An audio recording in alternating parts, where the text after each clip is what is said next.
dari Lobster ya? satu lobster ya airnya karena main air ya jenis-jenis yang ikan-ikan yang lain akhirnya dicoba dibudidaya. Dari ikan terkecil saya budidaya, pernah hampir semuanya pernah saya budidaya. Assalamualaikum, kenalin, gua Rido. Ini video pertama kali gua di channel Pemuda Ingin Bahagia. Kalau lo ingin bahagia, tonton terus, ikuti gue, like, comment, subscribe, and share. Oke guys, sekarang gue lagi di kawasan Meruyung, Limo, Kota Depok. Gue ingin berbincang-bincang tentang sosok seseorang ini yang lumayan lama lah bergelut di bidang perikanan, ikan hias. Oke guys, sekarang ikuti gue terus. Check it out.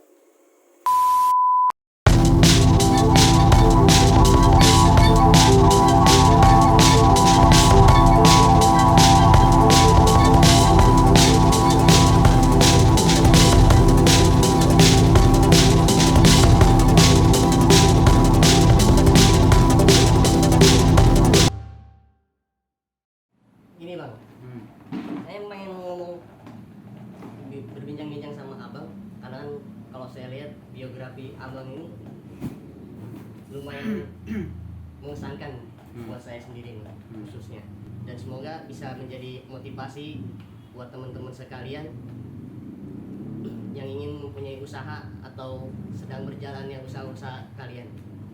Awal mulanya berdiri usaha ini apa aja nih bang? Dari pertama nih, Iya, pertama kali. kalau dari pertama kali lumayan cukup lama ya, itu sekitar tahun 98-99 lah. Itu tahun 98-99 pertama kali pindah ke Kota Depok karena mungkin lingkungan juga. Pertama kali pindah ke Depok itu karena di rumah, kondisi rumah itu banyak air dan kebetulan seneng di air, hobi di binatang, terutama ikan. Nah disitulah mulai kebayang-bayang kepengen hobinya dikembangin. Mainlah ke tempat-tempat ikan waktu itu. Kebetulan di sini ada eksportir yang namanya Mitra Aquarium. Itu pertama kali mau coba-coba main ikan gitu kan. Dan kebetulan juga di samping rumah dulu itu ada eksportir, lupa namanya lah, waktu itu besar juga. Dan di situ pertama kali belajar ternak ikan. Dulu nama ikannya apa ya, merah kecil-kecil itu, koral kalau nggak salah, ikan koral. Nah di situ, tapi yang paling ditekunin waktu itu pas di Mitra Aquarium itu saya beli udang lobster 1 ekor karena unik, lucu, dibelilah waktu itu. Ditaruh di akuarium kecil. Besoknya saya main lagi ke eksportir itu, beli lagi 1 ekor lagi. Waktu itu belum tahu kalau itu jantan betina lah. Nah di situ awal mulanya tiba-tiba si udangnya berkembang biak banyak sampai ribuan, bahkan sampai jutaan ekor. Akhirnya di situ terinspirasi, kembangin. Itu kebetulan lahan waktu itu kurang lebih sekitar 1 hektar. Itu ada kolam besar-besar itu 9 meter dalam 2,5 meter, ada kolam 2 meteran, ada kolam terpal, empang, segala macam. Saya kelola sendiri sambil sekolah waktu itu. Saya sambil kelola sendiri. Nah, dari situ awal mulanya saya suka di air lah. Singkat cerita, saya ditarik lah sama si eksportir itu buat kerja di situ. Dan udang saya dikirimlah ke daerah-daerah dari situ, keluar-luar pulau dari situ. Karena waktu itu saya sambil kerja di eksportir itu, jadi saya di situ banyak pengalaman cara pengiriman ke luar negeri, ke daerah. Di situ saya banyak pengalaman juga, banyak ilmu juga itu saya dapat di situ. Singkat cerita lagi, saya di situ makin mantap suka di ikan. Akhirnya saya banting setir buat sendiri gitu. Risetlah saya di situ, saya ngembangin ikan sendiri. Ya terus di situ saya banyak ketemu teman-teman di ikan, banyak ilmu dapat di perikanan ya. Saya kembanginnya sendiri waktu itu di rumah. Pokoknya makin inilah di ikan. Ya sampai sekarang gitu. Sebenarnya masih banyak lagi kalau diceritain di usaha-usaha yang lain masih banyak gitu. Jadi dari pertama kali punya satu lobster itu Ya, bisa satu lobster. menghasilkan ribuan Ya, ekor dari lobster ya. satu lobster ya airnya karena main air ya jenis-jenis yang ikan-ikan yang lain akhirnya dicoba dibudidaya. Dari ikan terkecil saya budidaya pernah, hampir semuanya pernah saya budidaya. Tadi saya dengar dari masa sekolah berarti ya Bang ya? Masih sekolah waktu itu. Jadi- STM kelas 1 udah mulai lah. Sangat luar biasa guys. Kelas 1 udah mulai karena saya tahun 97 98 saya udah kesini. Nah, udah mulai lah kelas 1 STM saya udah mulai di air. Udah mulai di air. Jadi luar biasa. Oh ya, satu lagi, sebenarnya background saya itu di elektronik, bukan main air, justru megang setrum saya itu. Cuma karena waktu itu basic saya sebenarnya di elektronik saya lama, jadi saya waktu itu berbarengan elektronik sama, jadi megang setrum sama megang air itu berbarengan waktu itu. Di elektronik saya sampai 3 tahun lebih. Cuma waktu itu karena orderan di ikan lebih banyak dibanding orderan di megang setrum servis di elektronik, akhirnya saya banting setir ke ikan. Elektronik saya tinggalin hanya untuk pribadi sendiri aja. Aktivitas sekarang itu apa nih Bang yang sekarang dijalanin itu?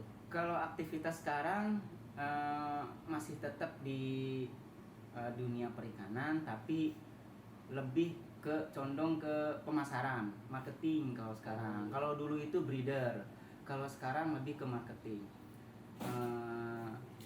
Awalnya jadi marketing itu jadi yang jualan gitu, awalnya ikut-ikut temen aja awalnya. Jadi karena enak jualan, akhirnya saya jadi breeder, saya tinggalin gitu. Dari situ saya coba berjualan sendiri. Jualannya itu di online apa Enggak, apa? offline. Waktu itu di offline karena saya orangnya bisa dibilang gaptek lah, orang petani ikan zaman dulu mana ada yang ngerti online-onlinean kan gitu. Jadi saya waktu itu modalnya Jualannya ke pedagang langsung gitu ya? pedagang langsung enggak. Kebetulan karena saya banyak kenalan, jadi keluar daerah pun saya kirim gitu. Waktu itu sempat dari Sabang sampai Merauke saya kirim lah. Ke Tanjung Pinang, Pontianak, Batam, Jambi, Makassar, Bali, itu saya kirim semua lewat kargo. Waktu itu saya berangkat sendiri ke bandara pakai motor waktu itu, zaman udah lama juga itu. Nah tapi yang sampai saat ini sekarang ditekunin ya jualan di sentra pasar ikan hias, Pasar Parung namanya. Itu udah lama juga, itu udah lebih dari 10 tahun, udah lebih hampir 20 tahun jualan di sana. Cuma jualannya Itu ikan apa Bang yang jualan? khusus, ikannya khusus ikan diskus aja. Oh, ikan Sebenarnya sebelum diskus saya udah macam-macam ikan yang saya jual, tapi yang saya tekuni cuma satu, itu ikan diskus. Karena saya awalnya hanya mau joinin sama teman, saya bagian pemasarannya sama teman itu, disuruh minta jualin ikannya, ya akhirnya sampai sekarang alhamdulillah.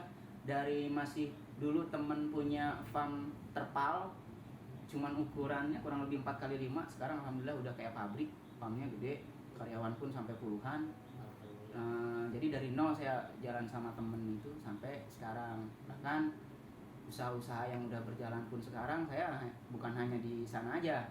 Ada toko akuarium, ada toko online yang dikelola sama saudara-saudara, ada home industry pencetakan cacing beku, kapsul, ya banyak lagi itu. Jadi semua bergerak di bidang ikan. Jadi Gitu. tidak sendirian berarti abang yang mengelola Sekarang enggak. ini. Sekarang Ada- enggak. Kalau dulu iya sendiri. Cuma berdua sama istri, sama mantan pacar dulu saya cuma berdua aja. Cuma kalau sekarang karena niat dari awalnya kepengen sejahterain saudara-saudara, jadi yang mau bahwa ya kita ikut sama-sama bareng usaha, akhirnya alhamdulillah pada mau ya. Bergeraklah di bidang ikan tuh semuanya, di toko akuarium, online pun online tentang ikan-ikan, iya pokoknya sekarang lebih condong ke market aja, nggak udah jauh dari peternak ikan, udah jauh gitu. Sekarang lebih condongnya ke situ gitu. Tapi kan tadi saya ada lihat-lihat di dalam itu ada ada yang sedang bekerja sebagai ngadilin cacing ya bang. Iya tadi Itu saya bilang apa salah satunya bang? itu cacing itu sebenarnya mungkin kalau orang yang awam bingung itu nyetak apa gitu ya kalau ngelihat ke sini, tapi itu salah satu pakan ikan. Itu salah satu pakan ikan yang kita bekukan. Pakai aluminium foil, ada medianya lah, ada tray itu. Itu jadi lebih efisien, lebih ekonomis, lebih safety, lebih praktis lah. Itu untuk orang-orang rumahan. Jadi nggak kelihatan jorok, nggak kelihatan kotor gitu. Jadi kita press pakai aluminium foil. Nah itu salah satu produk saya yang alhamdulillah udah berjalan, masih baru sih, alhamdulillah baru berjalan beberapa bulan ini, alhamdulillah lancar. Mudah-mudahan kedepannya lebih lancar lagi. Itu salah satunya yang baru saya kembangkan gitu. Jadi banyak sekali ya guys usaha-usaha yang telah digeluti oleh sosok seorang Bang Ilman ini. Oke bang, kita mau lanjut juga nih. Pasti kan dalam usaha itu ada masa sulit, senangnya.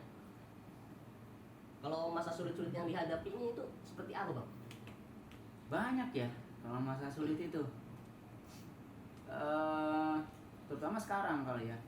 Cerita yang sekarang aja kali. Kalau yang dulu itu, waduh, ya banyak. Terutama kalau di ikan itu, kalau di usaha kayak saya lah. Saya ceritanya di usaha kayak saya. Itu yang penting sih kalau kayak usaha saya itu, kita tekun, kejujuran paling penting. Kita semangatnya bener-bener ya jangan terpengaruh karena booming sesuatu usaha itu, jangan karena booming ini kita ikut ini, booming ini kita ini, jangan nafsu segala macam. Usaha ini kayaknya bagus nih, ini bagus. Tapi yang ada di diri kita, yang enjoy di hati kita, ini enak nih, happy nih, enjoy nih kita kerjain gitu.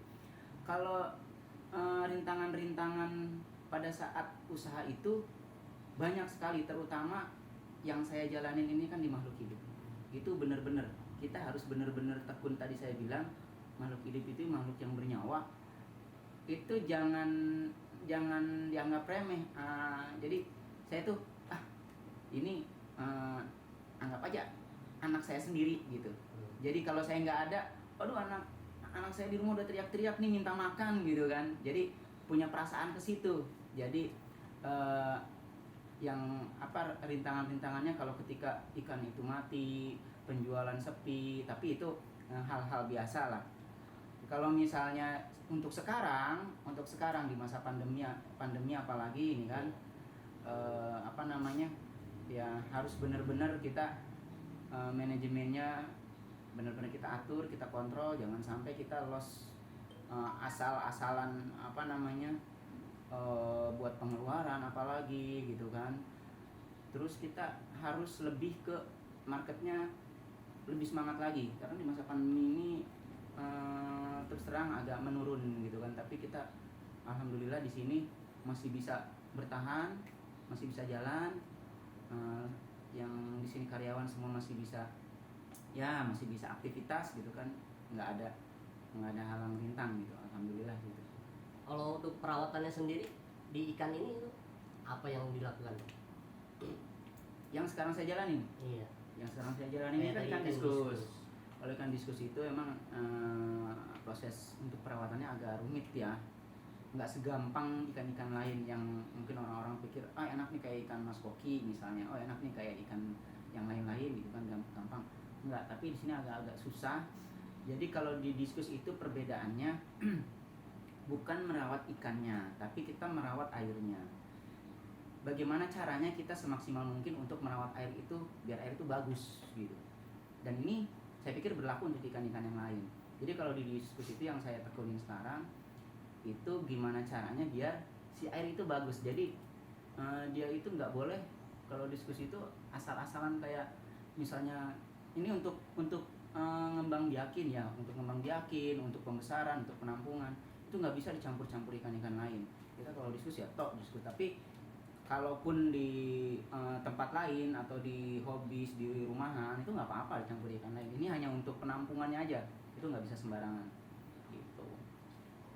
Emang agak-agak susah gitu. Agak ringkih berarti ya. Iya, jadi yang kalau di ikan yang saya tekunin ini yang penting pertama kelola airnya yang baik, keduanya belajar untuk nanganin ikan sakit. Jadi ikan mah belakangan, mau ngegedein perawatan ikan mah belakangan, tapi yang penting itu tadi air sama belajar ngobatin ikan. Itu kalau itu dua-duanya udah bisa, insya Allah kedepannya kalau untuk diskus bisa lancar gitu. Saya mau nanya ini bang, keuntungannya bang Kalau dari hasil berjualan ikan ini bang. Dari nol ya. Iya. Kalau dari nol saya dulu numpang itu hampir 10 tahun lebih sama orang tua, itu pun bukan tempatnya orang tua. Itu 10 tahun saya di situ. Saya tekunin di ikan, alhamdulillah selama 10 tahun lebih dari nol saya nabung, bisa beli tanah, bisa bangun rumah, bisa punya karyawan, bisa punya toko, bisa punya ya kendaraan gitu kan. Ya alhamdulillah itu salah satu perjuangan hasil dari dari saya usaha di ikan gitu. Berapa banyak bang toko yang abang udah miliki sekarang? Tokonya ngontrak ya, tapi itu salah satu ini saya itu yang di Bandung itu ada 2, yang di sini ada 1, terus yang di rumah juga ini seperti toko juga sama. Terus salah satu lagi di sentra ikan hias pasar Parung gitu. Jadi 1, 2, 3, 4, 5. 5. Itu di luar toko online ya. Itu yang offline-nya semua. Yang offline-nya semua. Jadi online sendiri tadi? Online sendiri terpisah. Kalau itu online karena saya serahkan ke karyawan-karyawan saya yang lain yang kerja di sini lah. Itu saya nggak terlalu ini. Tapi kalau saya kan offline-nya yang saya kerjakan. Belakangan ini kan sangat luar biasa nih bang. Tentang ikan hias ini. Kayak seperti aquascape. Sampai kayak gitu. Gimana bang ketika menanggapi boomingnya ikan hias ini bang? Ya, balik lagi ke ikan hias. Kalau saya pribadi memang karena mainnya mungkin di salah satu jenis ikan yang nggak seperti yang lainnya. Kalau yang lainnya kan umum, dia bisa berbagai macam ikan yang ditekunin. Kalau saya kan khusus ikannya ikan diskus. Jadi buat menghadapi apalagi zaman sekarang marketing kayak sekarang gitu kan, bedanya jauh dibanding dulu. Kalau dulu itu lebih ke banyak hobis-hobis biasa di rumahan, tapi kalau sekarang kalau dikaitkan sama aquascape itu lebih dari kayak dulu. Karena mungkin ikan diskus sendiri itu kan aslinya ikan alam, wild diskus. Itu jadi banyak juga permintaan untuk aquascape, paludarium itu banyak dipakai. Sekarang banyak dipakai itu untuk aquascape. Terutama yang udah size besar gitu kan. Dan kebetulan memang basic di saya juga di aquascape juga gitu kan, di di toko saya juga, toko-toko yang sekarang ada itu di aquascape juga gitu. Dan kebetulan saya juga sempat jadi sponsor di Nusatik 2019 kalau nggak salah. Dimana? Di ISBSD itu saya jadi sponsor di sana. Itu aquascape terbesar internasional, itu diadain setahun sekali, tapi selama pandemi ini ditiadakan. Saya selalu hadir di sana. Di Nusatik itu saya selalu hadir.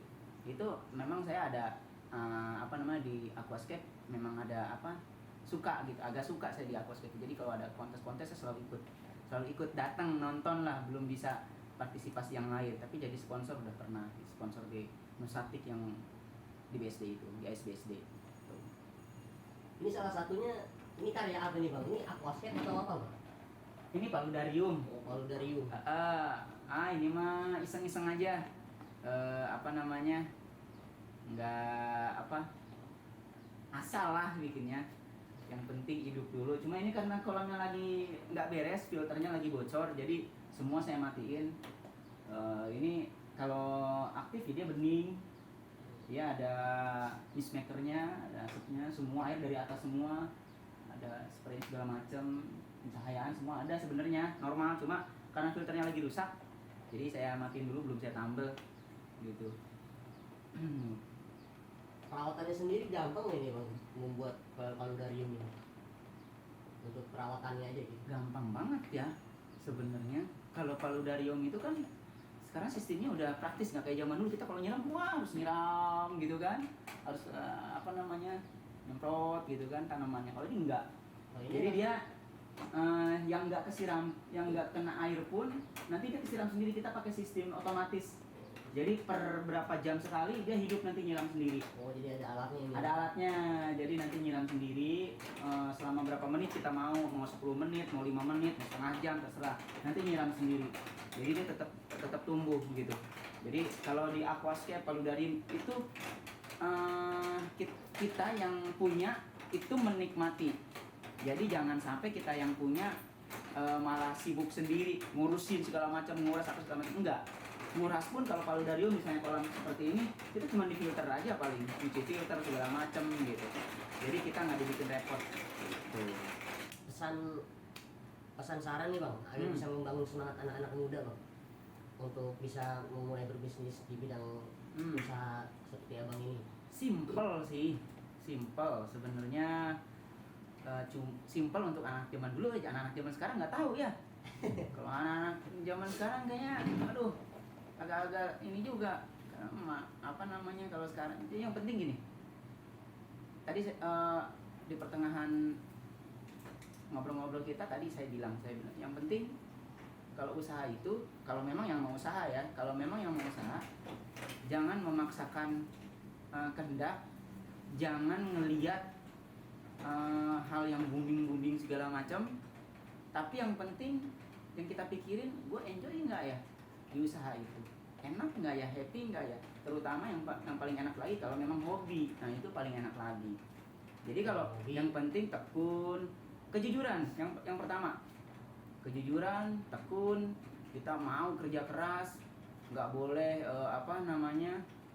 nggak boleh terpengaruh sama hal-hal. Ya tadi saya bilang yang di luar ini lagi rame ini, kita pindah ke sana, rame ini pindah ke sana. Itu agak susah buat majunya. Jadi yang penting kejujuran, kitanya tekun di salah satu kita yang suka bidang itu, insya Allah kalau kitanya bisa tekun, insya Allah bisa. Apapun itu yang kita mau jalanin, apapun itu yang kita mau tekunin, insya Allah kalau kitanya punya komitmen buat di bidang usaha itu, insya Allah maju. Oke guys, mungkin cukup ya untuk obrolan kali ini bersama Bang Iman.